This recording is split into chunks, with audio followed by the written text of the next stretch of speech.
Olá pessoal, boa tarde. Hoje é quarta-feira, dia 8 de novembro, depois de um tempo sem aparecer por aqui, porque é muita notícia ruim, né? Então, deixa eu só dar uma ajeitada aqui.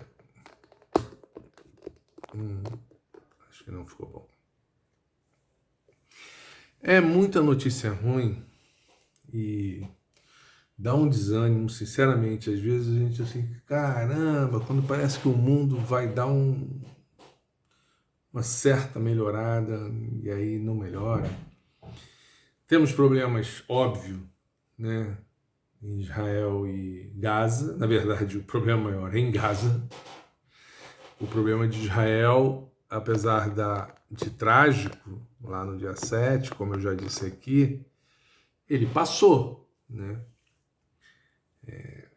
Aconteceu, trágico e tal, não sei o que, Israel vai lá se defender, se vingar, sei lá o que que é, mas o problema é que virou uma carnificina, mas a gente já vai falar um pouco mais disso.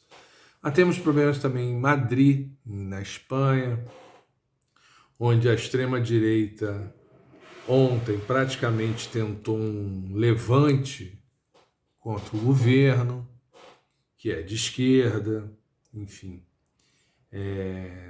Tem problema em Portugal, que o primeiro-ministro se sentiu obrigado a renunciar porque há uma suspeita de que ele pode estar envolvido em alguma coisa ilícita, mas é só uma suspeita, só que assim, nesses países que têm sistemas parlamentaristas, acontece isso. Tem uma suspeita, o primeiro-ministro renuncia. O problema é que amanhã o presidente da República, que é de direita, vai decidir se o Partido Socialista, que ganhou a eleição com ampla maioria, coloca um outro primeiro-ministro, que é o que normalmente acontece. Na Inglaterra está acontecendo isso. Né? Tinha o Boris Johnson, se não me engano. Depois teve uma mulher que ficou pouco tempo, agora tem lá um cidadão que francamente eu não sei o nome. Todos do Partido Conservador, né? Não chamaram a eleição. Em Portugal, o presidente, como é de direita, é um cara até gente boa, mas é de direita, está dizendo que talvez tenha que chamar novas eleições e tal, ou seja, e aí a extrema-direita já se aproveitando disso também. Problemas também na Argentina. E hoje, vamos falar aqui também um pouquinho depois, aí quando já, além dos nossos problemas habituais, tradicionais, o governo que depende do Centrão no Congresso, do Centrão cada vez mais, mais escroto, tem palavras mais bonitas para isso, mas vamos falar a palavra feia mesmo, fica chantageando o governo o tempo todo e tal, e aí só para piorar, hoje teve a Polícia Federal prendendo duas pessoas brasileiras que diz a Polícia Federal, só que eu tô achando tudo muito esquisito, muito estranho, que são ligados ao Hezbollah e que seriam terroristas que estariam preparando um grande atentado contra instalações judaicas no Brasil. Eu tô achando tudo muito estranho, sinceramente. Eu nunca vi, até uma colega da DataPrev, quer dizer, foi minha colega na DataPrev, que é judia, falou: Ah, Márcio, a gente já teve problemas e tal. Eu perguntei, sim, mas qual foi o grande atentado no Brasil? Eu conheço na Argentina, dois, aqui no Brasil eu não conheço. E ela disse: Ah, não chegou a ser atentado, mas a gente que é judeu sabe que aí de vez em quando você tem que sair correndo da escola porque há uma suspeita de que pode. Ah, tá bom. Aí também tem muito boato, tem suspeitas de verdade e também várias vezes, todos nós já passamos por isso. Tem uma bomba ali não sei aonde. Eu já passei por isso na Inglaterra, em Londres. Esvazia o museu todo porque tinha uma suspeita de bomba. Era só uma mochila esquecida no banheiro, mas enfim. E aqui no Brasil, várias vezes, aeroporto, já teve de tudo aqui assim, mas atentado nunca teve, pelo menos que eu me lembre assim, desse tipo. Teve atentado da extrema-direita, lá no Rio Centro, na OAB, isso lá na época da ditadura. Bom, vamos lá.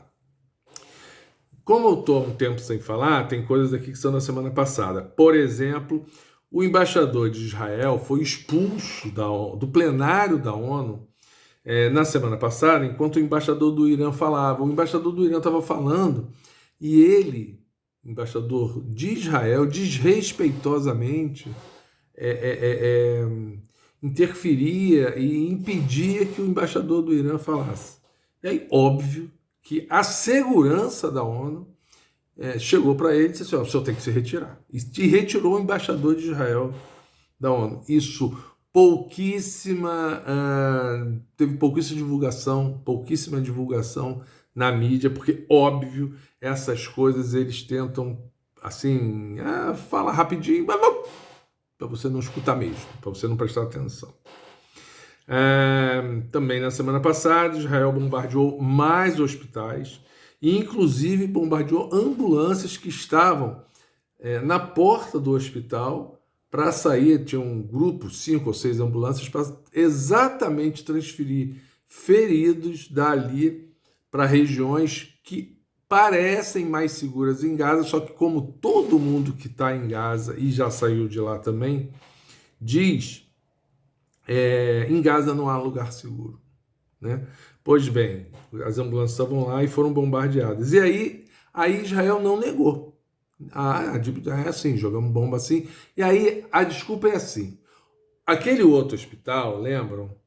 Eles disseram assim: não fomos nós, foi um problema com o míssil do próprio Hamas e tal, não sei o que lá. Que nem tem míssil, tem uns foguetinhos bem menos.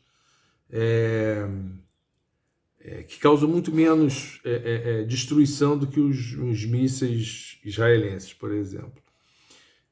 E aí diz: não fomos nós. E até hoje ainda não tem. É estranho, porque assim, está todo mundo muito calado. Se já tivesse uma comprovação de que foi o Hamas, já estava em todas as mídias. Como não tem, aí eles se calam. E aí tudo indica, na minha opinião, que isso, na verdade, vai recair sobre Israel. Anota o que eu estou dizendo para depois dizer assim: o Márcio avisou lá atrás. Aliás, eu estou falando isso há um tempão. Tudo indica que foi de Israel, na minha opinião. Não sou especialista nisso. Mas assim, é que eu conheço o modus operandi. Se tivesse clareza de que foi o Hamas, já estariam... Porque a mídia é toda... Vou usar a palavra certinha. Ela é toda comprada nesse tipo de discurso. Pois bem, aí nesse hospital e essas ambulâncias não tinha como negar que foi de Israel, aí a tese é outra. Não, porque dentro da ambulância tinha militantes do Hamas, sim. Mesmo que houvesse, não tem nenhuma comprovação disso, mesmo que houvesse, se eles estão feridos, é que nem feridos de guerra, pode ser o inimigo, está ferido de guerra, você não pode atacar.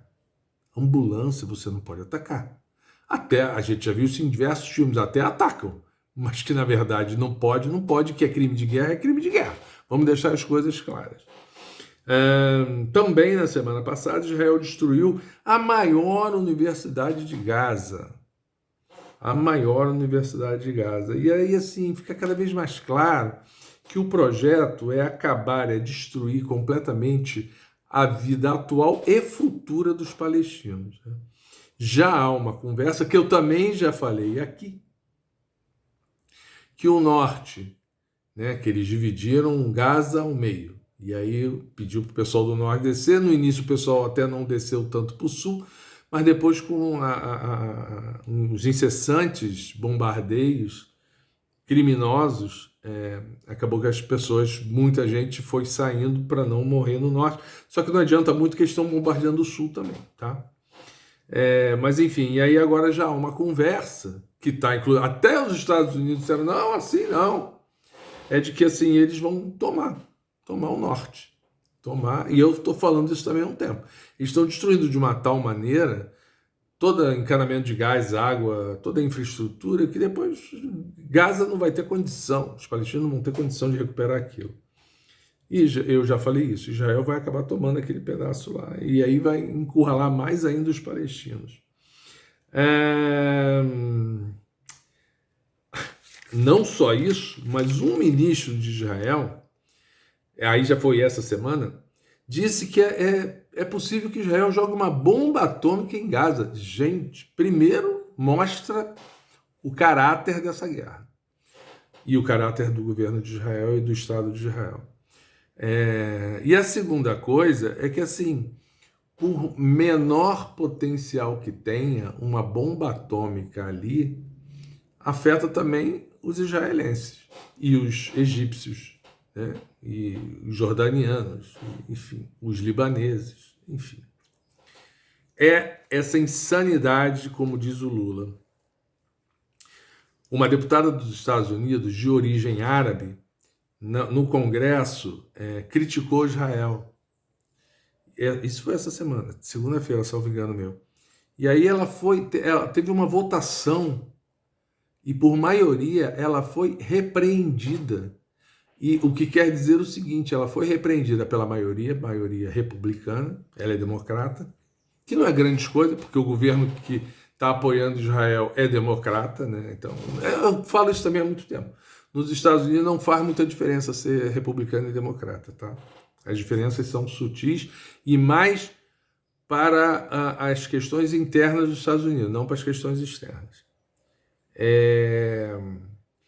E aí ela foi formalmente repreendida e não pode mais fazer as críticas. É muito interessante porque dizem que este país é o país, a maior democracia do mundo.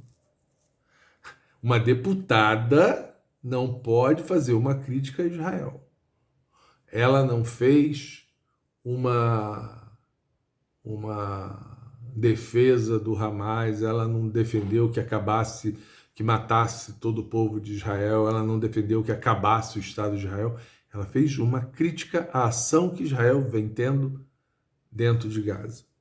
E ela foi repreendida e proibida de fazer novamente a crítica. Essa é a democracia que os americanos dizem que é a melhor democracia do mundo. Eu acho que não. Os 32 brasileiros que estão em Gaza desde que começou a guerra, claro, mas a partir de 10 dias atrás, Israel começou a permitir a saída de estrangeiros. Já saíram, a cada dia estão saindo mais ou menos uns 500. E até hoje os 32 brasileiros saíram. Já vai sair, não vai? Ia sair sábado, agora, uma semana depois, não saiu. Ia sair segunda, não saiu. Ia sair hoje, não saiu. Ia sair amanhã, acabou de sair a notícia de que foi de novo fechada a fronteira, ou seja, talvez eles não saiam amanhã também. E aí também ninguém me tira da cabeça que isso é uma retaliação desumana de Israel, porque o Brasil teve uma atuação muito forte na ONU para condenar os ataques de Israel a Gaza. Isso é represária e mostra, de novo, o caráter da ação que Israel está fazendo lá e o caráter do Estado de Israel. E a Polícia Federal aqui no Rio de Janeiro, aliás, minto, foi em Minas Gerais, se eu não me engano, aqui no Brasil, esse assunto que eu fiquei muito preocupado, muito preocupado, prendeu o que seriam 2 terroristas brasileiros que seriam do Hezbollah, né, treinados pelo Hezbollah. E aí eu acho tudo muito estranho, porque isso não estava em pauta. Aí tem várias conversas esquisitas. O embaixador de Israel aqui no Brasil disse que já sabia disso há muito tempo. Que coisa! Já sabia disso há muito tempo e não avisou o governo brasileiro? Outra coisa curiosa, eles tiveram inteligência para detectar isso, mas não tiveram inteligência para detectar um ataque no dia 7 de outubro em que o Hamas entrou lá com 1.000 militantes e mataram 1.400 israelenses. Muito estranho. Aí o Netanyahu, que não se dignou a falar com o Lula falou eu já falei isso aqui, já falou com o presidente de Israel, mas não falou com o primeiro-ministro, que é o Netanyahu, que na verdade é quem manda lá, mas hoje escreveu uma nota dizendo que esses 2 eram treinados pelo Hezbollah e estão a mando, estão a serviço do Irã. Ou seja, na minha opinião, ninguém falou isso ainda, hein? Estou falando aqui em primeira mão para vocês que me ouvem. Na minha opinião, Israel, Estados Unidos, a extrema-direita brasileira, talvez até a extrema-direita dos Estados Unidos e também de Israel, querem botar o Brasil numa situação difícil, querem, na verdade, puxar o Brasil para essa guerra. Estão criando, na minha opinião, um grave conflito diplomático, porque todo mundo sabe que o Brasil, já falei aqui também, tem relações com todos os países da ONU, inclusive há pressões internas no Brasil, de que o Brasil rompa relações com Israel, e eu acho que no governo Lula isso não vai acontecer, porque não é praxe da diplomacia brasileira esse tipo de atitude, apesar de vai criticar, vai reclamar, mas romper eu acho que não vai romper, mas há. E aí, na verdade, estão criando uma coisa, lembrando que o Irã entrou agora no BRICS, né? Estão criando uma coisa de puxar o Brasil para a guerra, não para a guerra de mandar soldado para lá, até porque o Brasil nem tem condição disso, mas de botar o Brasil nessa situação, ou de, com isso, subjugarem, né, assim, imporem ao Brasil uma adesão a Israel, tipo assim, ó, é bom você ficar do nosso lado, porque senão a coisa vai ficar ruim para você. Eu não duvido que esses malucos façam alguma coisa assim, criem até um atentado fictício aqui dentro para... enfim.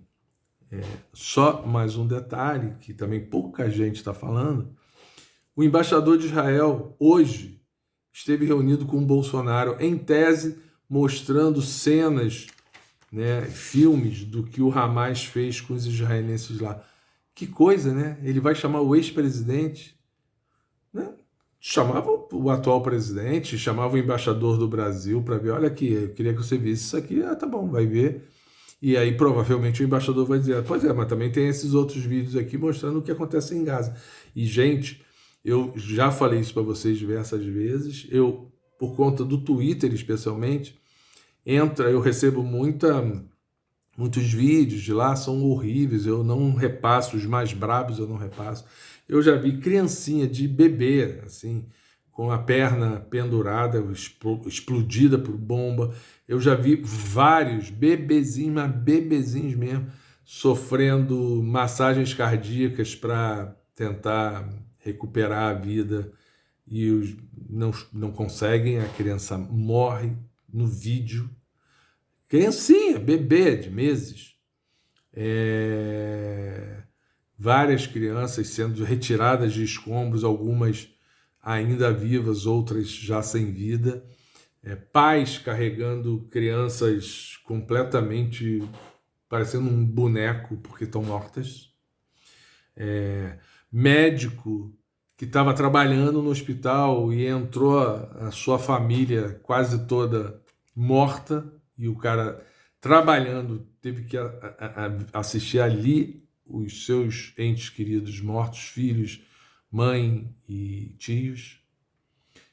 Jornalista árabe trabalhando lá em Gaza com colete de imprensa e tal, e que lá soube que a família inteira morreu. É terrível, é terrível. Até o momento, do que se sabe, porque não se sabe o que está debaixo dos escombros, que Gaza virou escombros. Aliás, a ONU, de novo, reafirmou que Gaza virou um cemitério de crianças, mas não só de crianças. Já tem, até agora, 11 mil mortos, e isso, gente, se comparado à população de Gaza, equivaleria, só para a gente ter uma noção, equivaleriam aqui ao Brasil a 1.200.000 mortos, fazendo um percentual, uma regra de 3, uma proporcionalidade direta, né? Então é muito, muito triste tudo o que está acontecendo, e Israel diz que não vai parar. Mudando de assunto, porque o tempo já urge, na ONU também, semana passada, foi aprovado pela 31ª vez, salvo engano meu, o fim do embargo dos Estados Unidos a Cuba por 187 votos a favor, 2 contra, não preciso dizer que foram Israel e Estados Unidos, e uma abstenção, que foi a Ucrânia. coisa incrível, não? Todo o resto do mundo, entendam isso, todo o resto do mundo, toda a Europa, França, Alemanha, Portugal, Espanha, Inglaterra, toda a Europa, toda a América do Sul, toda a América Latina, Canadá, que costuma ser um aliado fiel aos Estados Unidos, não foi. Japão, que costuma ser um aliado fiel aos Estados Unidos, não foi. Toda a Ásia, todos, toda a África, todos condenam pela 31ª vez, só que não acontece nada, porque os Estados Unidos diz que não, Israel diz que não, a Ucrânia se abstém. Não acontece nada. E pior, a mídia brasileira não divulgou isso. Aí a gente pegou porque exatamente sites alternativos, tá lá. Quem quiser procura no site da ONU que vai encontrar lá. Mas a mídia brasileira não saiu no Globo, não saiu na Folha, não saiu no Estadão, não saiu na Globo News, não saiu na CNN, não saiu em lugar nenhum. É assim que eles criam uma imagem de que Cuba é, de novo, aquele negócio que eu odeio isso, que Cuba é o malzinho, que os Estados Unidos é bonzinho, que Israel... Quem são os bonzinhos do mundo? Israel, Estados Unidos, Reino Unido, né? França, esses são os bonzinhos do mundo. A Alemanha hoje é boazinha, mas não é tanto, porque teve as histórias da Segunda Guerra, nazismo, etc. O Japão também, ele hoje é aliado, é bonzinho, mas não muito, porque na Segunda Guerra também estava lá do lado da Alemanha, não é isso? A Rússia é malzinha, apesar de ter sido, na época, a União Soviética, quem ganhou a guerra de verdade, porque os Estados Unidos, na verdade, entraram lá no finalzinho, né? Quem ganhou a guerra, na verdade, quem libertou Berlim foi a União Soviética. É só ler os livros de história, enquanto deixam isso estar nos livros de história, porque basta ver os bolsonaristas discutindo o Enem, né? Eles querem fazer a história de outro jeito. Mas vamos em frente. O Zelensky, um dos bonzinhos, né, que o mundo reconhece como bonzinho, pois é, ele está lá, tem a guerra dele lá para ele tratar e tal, só que teria eleição em março de 2024. Então não vai ter eleição. Não vai ter eleição porque não é hora do povo se dividir. Então, assim, com isso, ele agora não vai querer que essa guerra acabe nunca. Já está pacificado, coisa que eu também falo aqui há meses. Já está pacificado. Generais da Ucrânia dizem, não há o que fazer, a gente não vai conseguir. Os aliados, como eu também anunciei aqui de antemão, os aliados já começam a dizer, melhor, os Estados Unidos já começou a dizer, Zelensky, começa a ver aí o que você vai perder para fazer um acordo em que você perde um pouco, mas não perde tudo. É isso. E aí, com isso, não tem eleição, ele continua lá. Mais uma notícia boa vinda da Argentina, apesar dos problemas lá. Mais 7 militares argentinos foram condenados ontem por seus crimes durante a ditadura militar. Eu continuo dizendo que isso é um barato, especialmente Argentina e Chile. Voltando aqui também da semana passada, mas uma coisa interessante que também passou bem rapidinho na mídia, o prefeito de Bagé, um bolsonarista, escondeu 8.000 cestas básicas que o governo federal mandou para lá em janeiro, na época que no Rio Grande do Sul tinha uma seca grande, e aí, enfim, tinha problema com plantação e tal. O governo federal mandou 8.000 cestas, o cara escondeu as 8.000 cestas e não entregou para o povo. E será que ele ia fazer com elas? Provavelmente ia usar depois em proveito dos seus amiguinhos, ou dizendo que eram dele, né, de Bagé e não do governo federal, ou vender para ganhar uma grana, não sei o que ele ia fazer, mas efetivamente está dando uma encrenca lá porque estão pedindo o impeachment dele. Eu acho que não vai acontecer nada, mas enfim. A Justiça Militar, gente, negou a prisão daqueles militares que roubaram 21 metralhadoras que derrubavam até avião. Lembram disso? A Justiça Militar disse, não há nenhuma comprovação que foram eles. E pior, já disse aqui também, o problema não é só terem roubado, roubaram para entregar para o crime organizado. Então, na verdade, são 2 crimes, o roubo em si e depois a entrega para o crime organizado.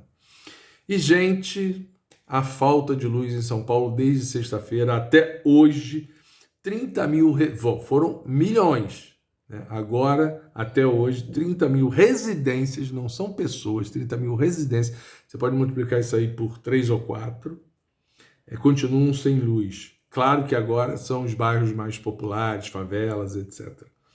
A empresa se chama Enel, ela é uma estatal italiana. É muito engraçado, a gente também fala isso, todo mundo...